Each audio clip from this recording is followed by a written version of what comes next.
So the first thing I would suggest that you do is get intimate with your customers. Now, before anybody gets too excited, I'm actually talking about building long-term business relationships with the customer. Okay? Because customers return to attentive companies. We've all had indifferent service from a supplier, and we've all voted with our feet, I'm sure. So if you're attentive to the needs of your customers, then you stand a better chance of retaining that customer's loyalty. And if you think about it, this just makes so much sense. A steady client's a lasting asset for your business.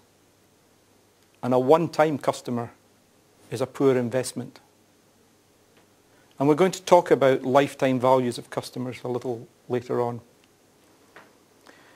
But you know, for a long time, replacing lost customers has been relatively easy and has actually just become a way of life in many businesses. They accept that they will have an attrition rate. They will have customers who come and go. They have customer churn.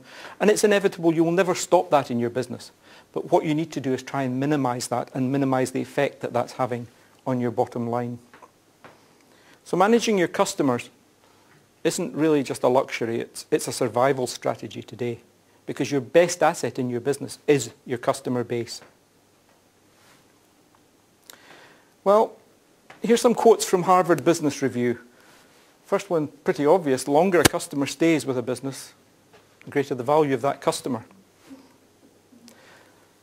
An often quoted figure that I'm sure many of you will have seen before, it costs 7 to 10 times more to gain a new customer than to retain an existing one.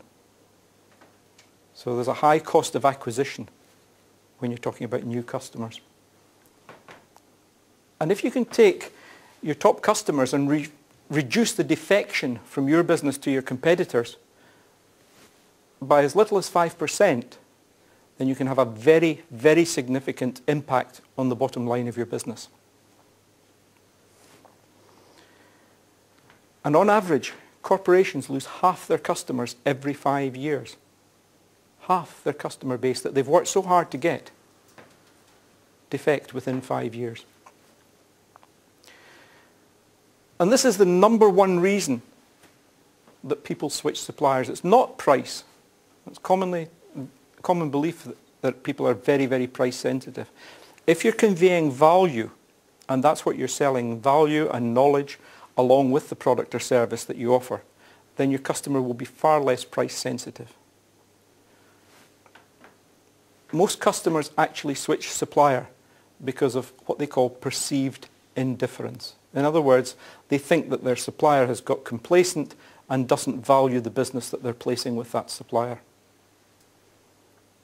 And this is where my hobby horse, customer relationship management, comes into play.